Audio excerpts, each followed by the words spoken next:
Jika kamu tidak memiliki rasa sabar pada penyakit, tidak memiliki rasa syukur atas nikmat, berarti kamu bukan mukmin sejati. Karena di antara kebenaran Islamnya seseorang itu terletak dalam kepasrahan jiwanya.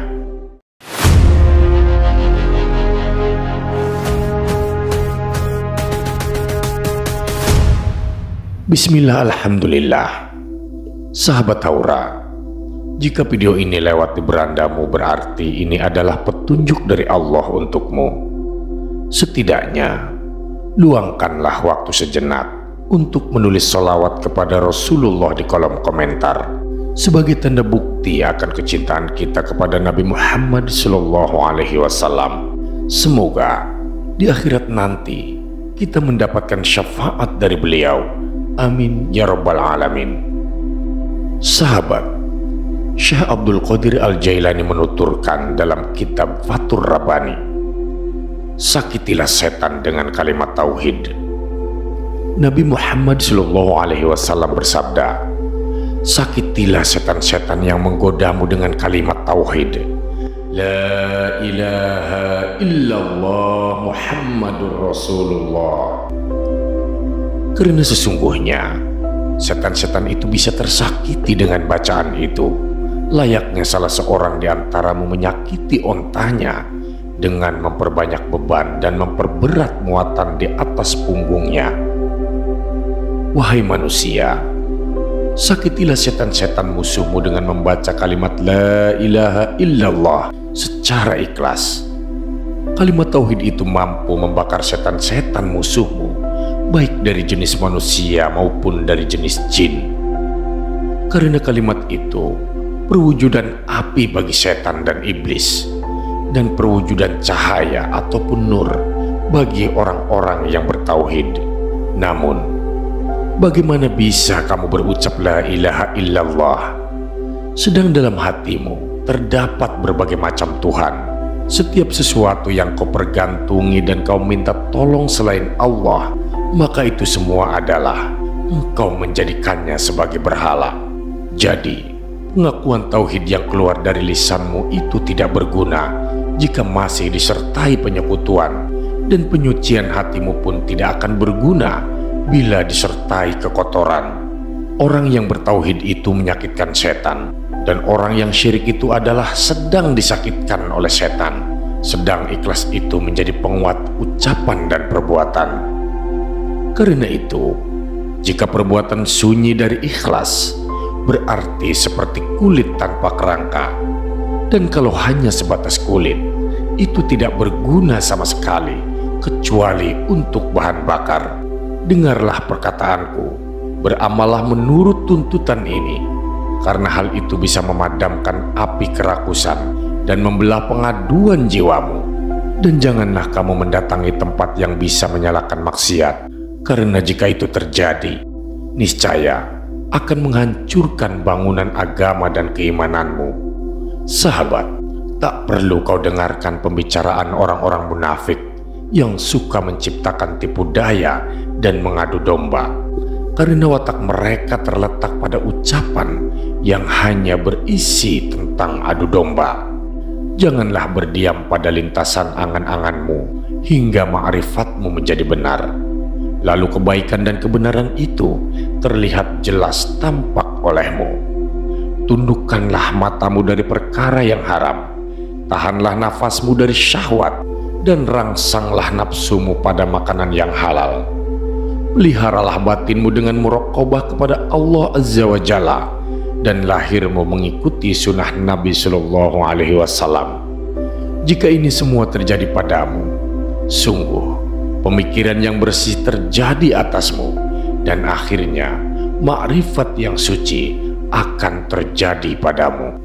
Wahai sahaya, pelajarilah ilmu, ikhlaslah sampai kamu suci dari jaringan munafik beserta sekutunya. Carilah ilmu karena Allah semata, bukan karena makhluk ataupun karena dunia. Tanda pencarian ilmu itu semata karena Allah adalah terletak pada rasa takut kepada Allah Azza wa Jalla. Ketika datang perintah dan larangan, justru kamu merapat, berendah diri di hadapannya.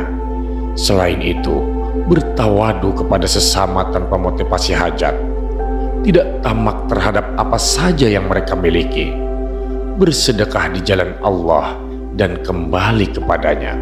Karena sedekah di jalan selain Allah itu berarti menetapkan pengembalian kepada yang lain. Padahal pemberian tanpa dasar karena Allah berarti haram. Sabda Nabi Shallallahu Alaihi Wasallam, iman itu ada dua bagian, sebagian berisi sabar dan sebagian yang lain lagi berisi syukur. Bila kamu tidak memiliki kesabaran pada penyakit, tidak memiliki rasa syukur atas kenikmatan, berarti kamu bukanlah seorang mukmin yang sejati. Di antara kebenaran Islamnya seseorang itu terletak dalam kepasrahan jiwanya. Wahai Allah, hidupkanlah hati kami dengan tawakal kepadamu, taat dan mengingatmu, dengan mengikuti dan mengesahkanmu. Wahai sahaya, satu permasalahan penting yang bisa memperterang jiwamu adalah pengamalan Al-Quran dan Sunnah, serta ikhlas dalam mengamalkannya. Aku melihat ulama-ulamamu itu terdiri dari orang-orang yang bodoh. Orang-orang zuhud di antaramu adalah para pencari dunia, sangat mendambakan keduniawian, pasrah kepada ciptaan dan lupa pada Allah. Padahal mendatangkan pertolongan selain Allah itu bisa menjadi sebab turunnya laknat.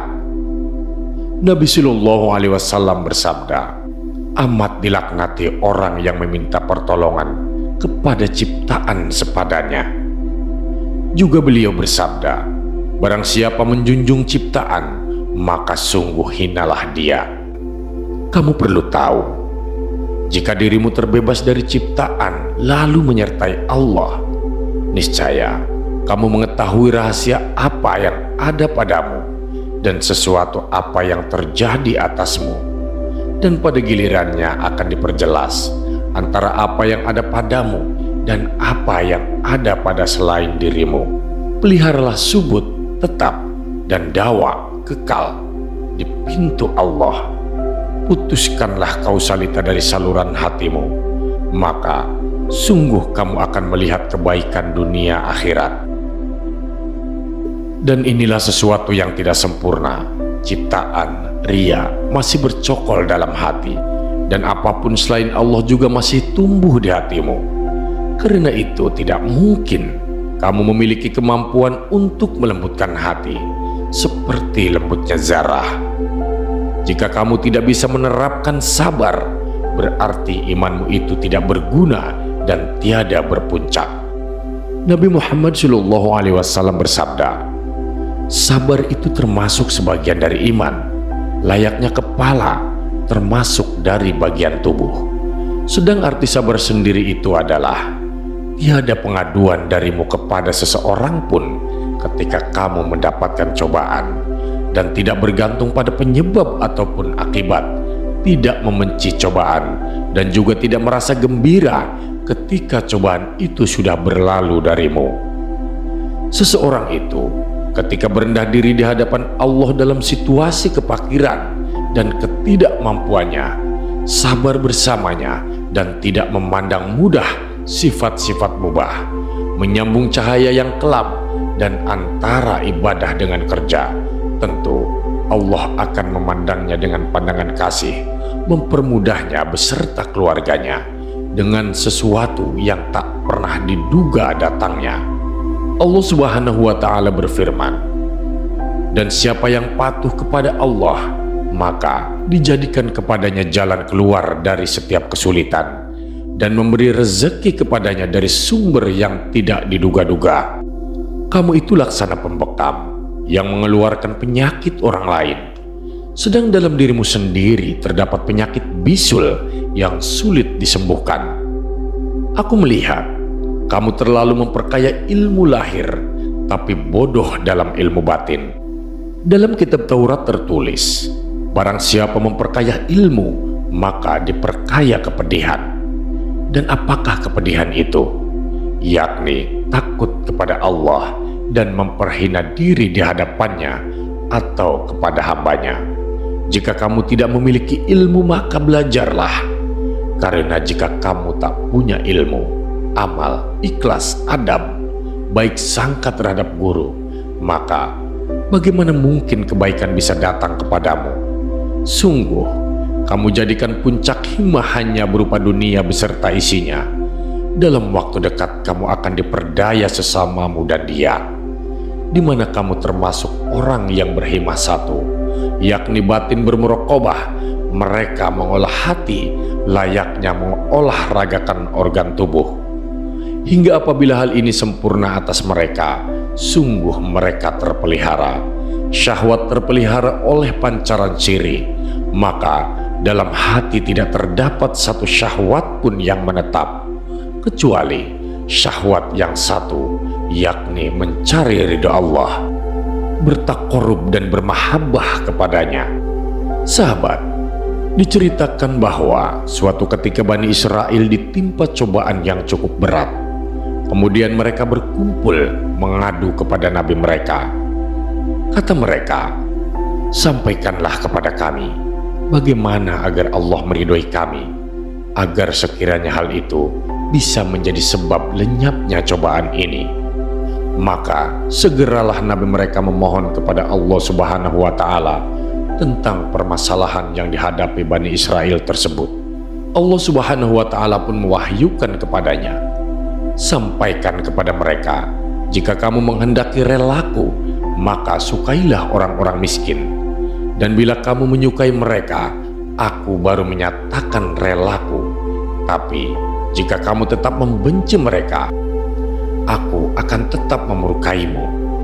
Dengarlah wahai orang yang berakal, mengapa kamu tidak henti-hentinya membenci orang-orang miskin, padahal kamu mengharap ridho Allah? Tidak mungkin ridhonya diberikan, bahkan kamu akan terus-menerus mendapatkan murkanya. Jadikanlah pegangan ucapanku yang kasat ini. Tentu kamu akan beruntung, karena pemegangan itu berarti penumbuhan taubat. Aku bukan tipe orang yang suka menjauh atas penuturan guru, atau karena kekurangan dan kekerasannya. Bahkan aku lebih menjaga kepicikan bencana yang melanda mereka. Jika kau di hadapannya patuh, tapi kamu tidak sabar atas penuturan mereka, padahal kamu ingin bahagia. Tidak ada kemuliaan atau kebahagiaan sampai kamu menyesuaikan diri dengan kehendaknya. Peliharalah dan bergaulah bersama para guru. Sesuaikanlah dalam setiap kondisi mana bagian dunia dan mana bagian akhirat. Makanlah apa yang kusampaikan ini dan amalkanlah. Pemahaman tanpa pelaksanaan tidak bisa disamakan, sebagaimana amal tanpa ikhlas. Seandainya kamu bersabar bersama Allah, tentu bisa menyaksikan keajaiban atas kelembutannya. Nabi Yusuf alaihissalam manakala bersabar mendapatkan cobaan dari Allah, bahkan tak henti-hentinya beribadah dalam kurungan, berendah diri, menerima setiap kehendak Tuhannya, maka kemuliaan Yusuf pada akhirnya jadi bersih dan tahta kerajaan pun didapat oleh kerendahan sifatnya, sehingga Nabi Yusuf alaihissalam memperoleh kemuliaan sejak hidup sampai matinya.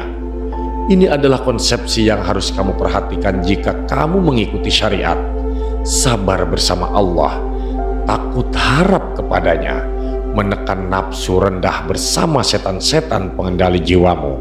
Tentu kamu terlatih dari mana semula dirimu berada ke peringkat lain yang derajatnya lebih tinggi, teralihkan dari sesuatu yang dibenci pada yang disukai.